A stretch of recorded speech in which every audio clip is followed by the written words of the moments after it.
Pranamacharya ji. I wanted to ask, how do we deal with loneliness in the pursuit of a very personal goal? I have to paint a small picture for it. Let's say you are going through a struggle which no one knows about. No one appreciates it. But you are battling with it every single day, 1 hour at a time. And the funny thing is that you are winning, but there is no one with you to appreciate it. The brain starts to play games with you. It starts to convince you that you are losing, even though you are winning. It overpowers you when you are feeling low. So how do you deal with this crippling loneliness in the pursuit of a very personal goal? Loneliness, is the best gift that life can offer you. Seriously. If you're not lonely, then the alternative is to be with something terrible. What would you prefer? Let's say you are traveling by bus or you're in a flight. The seat next to you is occupied by a hideous person. Is that better, or is it better to have a vacant seat? Is it better to have a vacant seat? Please. I'm not saying that the seat remain vacant for the entire journey. But must you be in a hurry to very quickly fill that up? Must you be in a terrible rush? That's the thing. Most of us have such low tolerance for loneliness that we fill it up with crap. Either the wrong kind of job or beliefs or person or location or something. Loneliness, I said, is a gift because it gives you the opportunity and the freedom to go for the best. I'm lonely means I have the opportunity. And that opportunity is available all life. Do you want to give it up? Please tell me. Why are you taking then loneliness as a curse? Remember, the alternative is far worse. People who are fed up of loneliness fall into all kinds of terrible places. But they usually don't display or acknowledge that. So you feel, the ones whose hollows are filled up are luckier. No, they are not. Get into their reality and you will find that being lonely is far, far better. And it's, again I repeat, I'm not advocating compulsorily loneliness. I'm just asking you to be careful. A vacant spot is a pure spot. No nonsense has filled it up. How do you want to be? Do you have single rooms or do you have double occupancy? Double occupancy. How would you like it better? A single room or a roomie who is quarrelsome, dim-witted, aggressive and neurotic? That's what you see. And now, to put things in perspective, what do you think about the bulk of the world's population? Are they wise people or neurotic?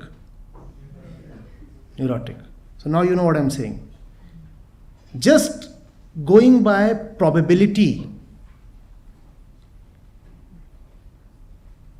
the odds are, the great chance is that if you have somebody as your roomie or partner or whatever, the fellow would show up as neurotic. What good that would be? Better to enjoy your loneliness. That gives you a lot of opportunity. You can experiment, you can do this, you can do that. And when you can spot the right one, the right object, the right thought, the right book, the right person, You can bring it into your life, be with it, be nourished by it, be in loving company, uplifting company. And when the time comes to bid goodbye, gracefully say goodbye. You can't be with a book all your life, can you be? Of course, you can return to the book. The goodbye need not be final. You can return to the book after 6 months or 2 years, or whenever you need it.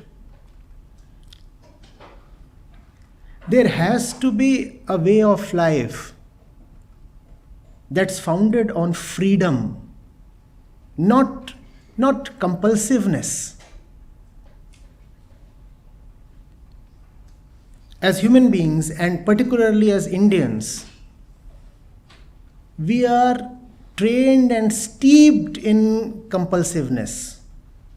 Things happen, and then things get frozen in concrete. You're left with no freedom to fly, and that's wastage of life. Even this problem that you are experiencing against loneliness might actually be a cultural problem, coming from all the gossips that you hear in the family and in your peer group, all the movies that you watch, where it is shown that the ultimate purpose of life is to have a partner. What are 90% movies about? Man chasing woman. That's all, right? Maybe 90% is understated. More than that? Right? So what are they teaching you with respect to loneliness? Fill it up, fill it up, fill it up. And fill it up with a young person of the other gender. First of all, there must be no tearing hurry to fill it up. Secondly, it need not be filled up with a person. Even if you have to fill it up with a person, why does it have to be a person in flesh and blood? I'm not talking of ghosts. I'm talking of books. What are books? They represent the best that a great person has to offer. Let's say a great person lived for 70 years. There's so much that happened in his life. Some part of that would be great, some part would be very ordinary. Now, what does the book represent? The book is a selective collection of all that is great about a great person.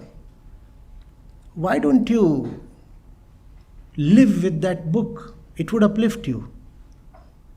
That's what would make life living. Why don't you make a great purpose as your companion? Why can't you live for a wonderful mission? Why can't that fill up your loneliness? I'm asking you, please. Why does it have to be a man, a woman, or something like that? Why do you have to belong to a crowd? These are just questions. Let these stay with you. So isn't loneliness different than being alone? Are you talking about being alone then? Red Krishnamurti, you are coming from there. Yes, obviously. But, before I get into that academic discussion, what is loneliness? The mind is lonely. What is aloneness? The true self, the Atma, is alone. To people of your age, it's more important to practically explain that loneliness is not the curse our culture paints it to be. Loneliness might actually be a blessing if you keep your biases aside.